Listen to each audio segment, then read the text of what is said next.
2004లో మీరు చేవెళ్ళ నుంచి విజయం సాధించారు. 2009 డీలిమిటేషన్లో చేవెళ్ళ ఎస్సీ సామాజిక వర్గానికి రిజర్వ్ కాబడింది. ఆ తర్వాత మీరు మహేశ్వరం వెళ్ళారు కదా కొత్త నియోజకవర్గానికి.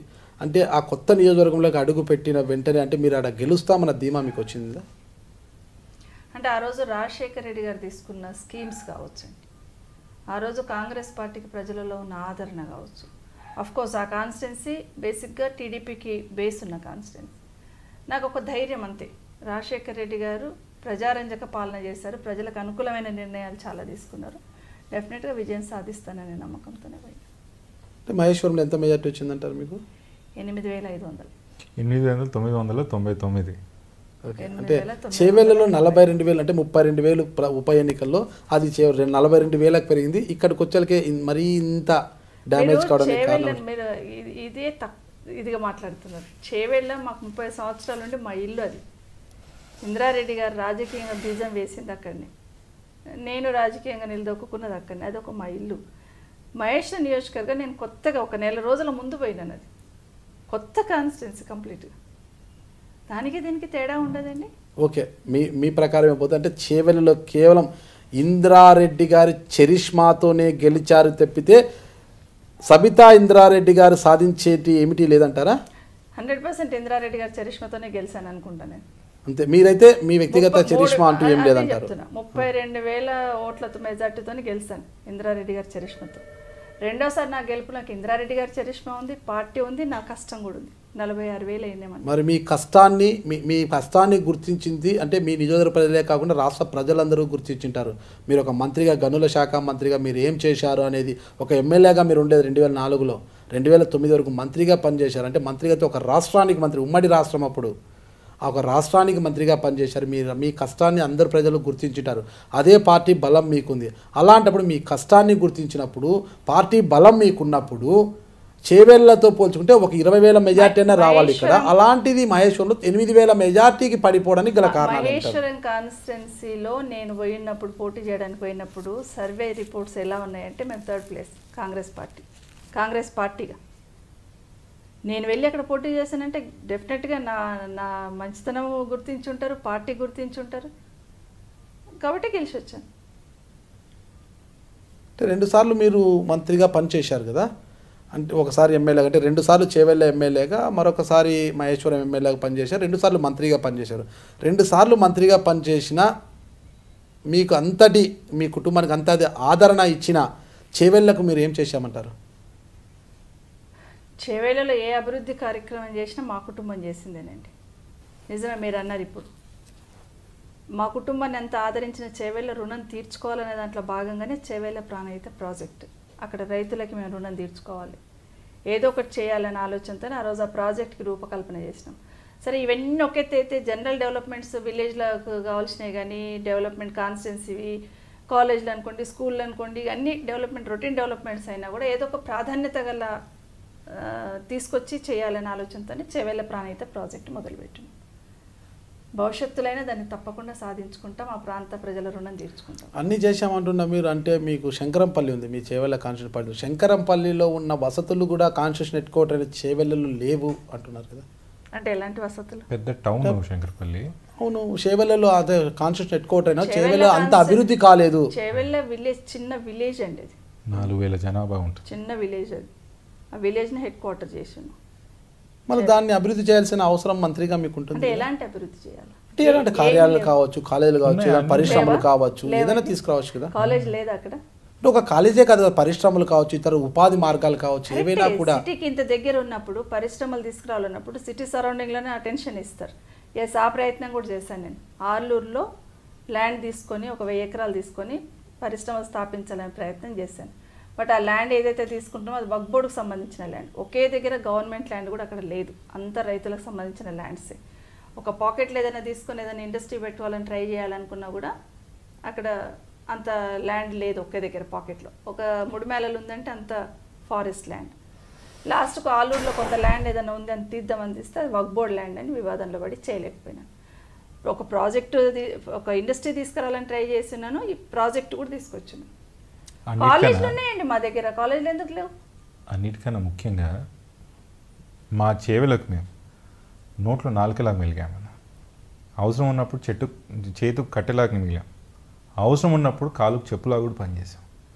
నిరంతరం నాన్నగారు ఉన్నప్పటి నుంచి ఈరోజు అమ్మగారు ఈరోజు వరకు మేము ఇక్కడ ఏ స్థానంలో లేకపోయినా కూడా వ్యక్తిగత సమస్యలు వచ్చినా కూడా వాళ్ళ ఇంట్లో కుటుంబ సభ్యుల్లాగా, వాళ్ళకు ఒక మిత్రుల్లాగా ఏడో ఒక దగ్గర వాళ్ళతో నిరంతరం 24 గంటలు చేవెళ్ళ ప్రాంతానికి సంబంధించిన ప్రజలతో మేము నిరంతరం వండుకుంటూ వచ్చాం.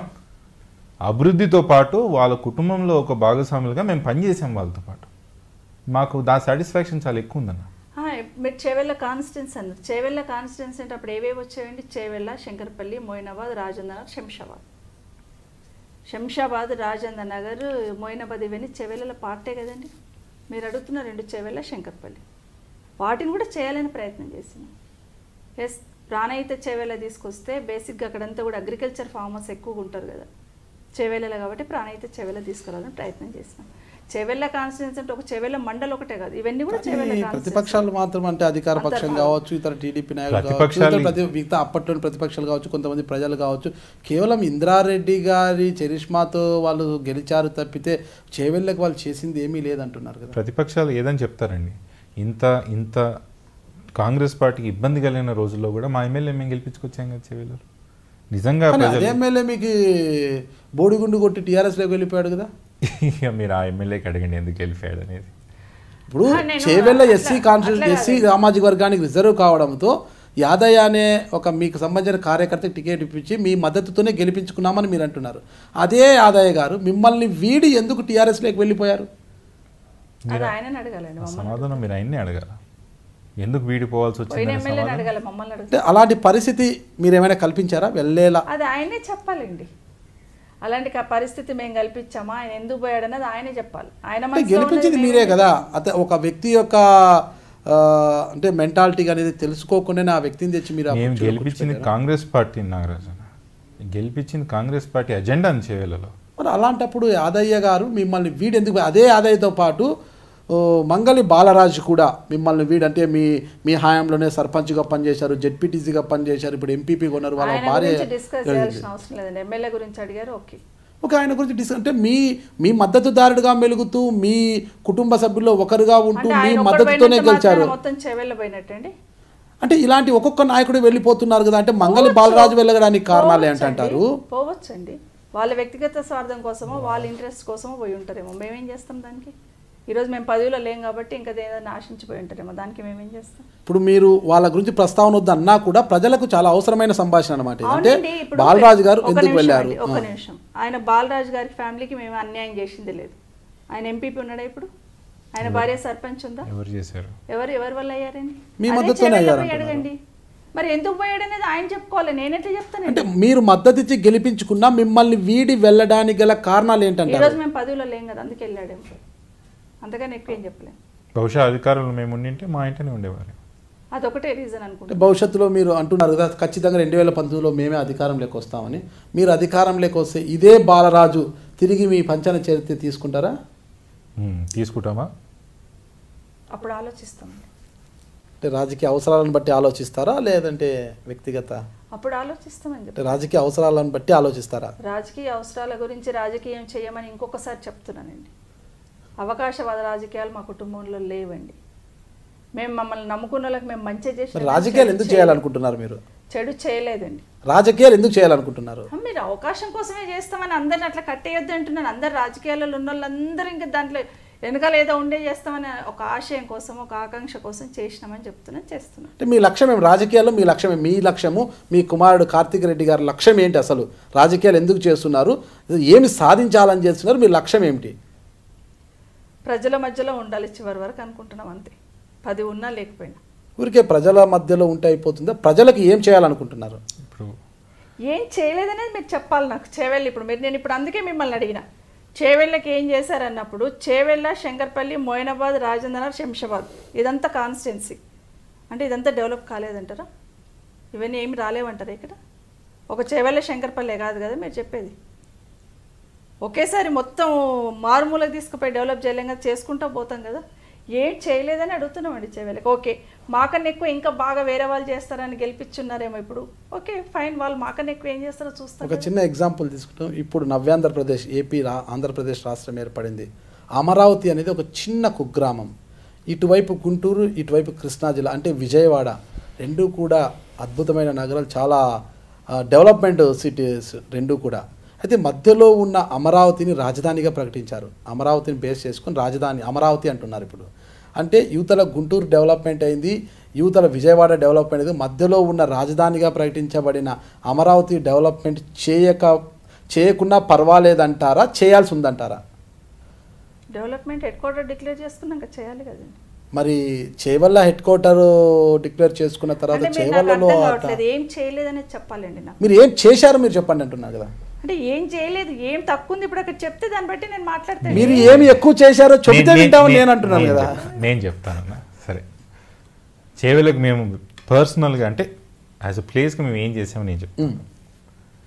చేవెళ్ళ ప్రాంతానికి అమ్మగారు చెప్పినట్టు ప్రాణహిత చేవెళ్ళ అనేది ముమ్మాటికి అమ్మగారు ఆ ప్రాంతానికి ఎమ్మెల్యే ఉన్నందుకే వచ్చింది. అది పూర్తి కాలేదు. ఒకటి పూర్తి అయిన ప్రాజెక్ట్ అని తీసుకొచ్చింది, మేము తీసుకొచ్చింది. ఆ చేవెళ్ళకి ముందు ఏ ప్రాంతానికి రాకున్నంత ముందు జూనియర్ కాలేజ్ మా చేవెళ్ళకి వచ్చింది. హాస్పిటల్ మా ప్రాంతానికి వచ్చింది. చేవెళ్ళ, మీరు చేవెళ్ళ అంటే పెద్ద టౌన్ ఏదో అనుకోద్దు, చిన్న కుగ్రామం. అది కూడా 4,000 ఓట్లు ఉంటాయో 5,000 ఓట్లు ఉంటాయో. పార్లమెంట్ స్థానానికి కూడా అంటే లోక్సభ స్థానానికి పేరు పెట్టాల్సిన అవసరం వచ్చినప్పుడు కూడా మా ప్రాంతం, మా ఊరు పేరు పార్లమెంట్లో వినిపించాలా, మా చేవెళ్ళ పేరు పార్లమెంట్కి వినిపించాలా అన్న ఒక ఆలోచనతో రాజశేఖర్ గారు చెప్పి మేము మా పార్లమెంట్ పేరు కూడా చేవెళ్ళగా పెట్టమని ప్రపోజల్ ఇచ్చినాం. అంటే మాకు అభిమానం, ప్రేమ ఉన్నందుకే ఇవన్నీ చేసాం. నిజానికి మా ప్రాంతానికి ఏం చేయకుండా ఉండాలంటే మాకు ఇవన్నీ కూడా మేము ప్రయత్నం చేయాల్సిన అవసరం లేదు కదన్నా. మేమేం చేసామనే దానికి ఇప్పుడు ఇంకా మీరు ఒకటి నాకు అర్థమైంది మీరు అడిగిన దానికి. మీరేమన్నా పెద్ద కంపెనీలు ఏమైనా తీసుకొచ్చి పెట్టినారా, మీరేమైనా ఉపాధి కల్పించినారా అని మీరు అడుగుతున్నారు. ఉపాధి కల్పించాల్సిన అవసరం లేదు. మా యువత ఆల్రెడీ పనిచేస్తున్న వాళ్ళందరూ హైదరాబాద్కి వచ్చి పని చేసుకుంటారు. 40 కిలోమీటర్ దూరం ఉన్న వాళ్ళు మనం పెద్ద ఫ్యాక్టరీలు పెట్టినా పెట్టకపోయినా కూడా అందరు తీసుకొచ్చి మా దగ్గర పని చేస్తారు. మా దగ్గర 111 జియో ఉంది. ఫ్యాక్టరీలు పెట్టడానికి లేదు, ఎటువంటి ఇండస్ట్రీస్ పెట్టడానికి లేదు. అవతల గ్రామాల్లో హైదరాబాద్ దూరం ఉంటుందని చెప్పి ఎవరు పెద్దగా వచ్చి ఇన్వెస్ట్మెంట్ కూడా చేసేది కాదు. మా శంషాబాద్లోనే, మా రాయన్నర్లోనే, కాటేదాన్ ప్రాంతంలో 100 ఫ్యాక్టరీలు ఉన్నాయి. మళ్ళీ అది మేము ఎందుకు ప్రోత్సహించలేదనుకుంటున్నారు మీరు? కాటేదాన్లో పనిచేస్తున్న కార్మికులందరూ కూడా మా ప్రాంతం వాళ్ళు కాదని మీరు ఎందుకు అనుకుంటున్నారు? మేము చేసినది 35 సంవత్సరాల నుంచి చేసుకుంటూ వచ్చింది. మీరు మొన్న ఎలక్షన్లో చూశారు, రానున్న ఎలక్షన్లో కూడా చూస్తారు. నమస్కారం అండి, నేను మీ సవిత ఇంద్రారెడ్డిని. నా ఇంటర్వ్యూ i-Dream న్యూస్లో చూడండి. నమస్కారం అండి, నేను కార్తిక్ రెడ్డి. నాది మరియు మా అమ్మగారిది ఇంటర్వ్యూ మీరు i-Dreamsలో తప్పకుండా చూడండి. నాగరాజ్ అన్న చాలా అంతర్గత విషయాలు మాలో తెలుసుకొని మీ ముందు పెట్టే ప్రయత్నం చేశాడు. చూసి ఆస్వాదిస్తారని కోరుకుంటున్నాను. నమస్కారం.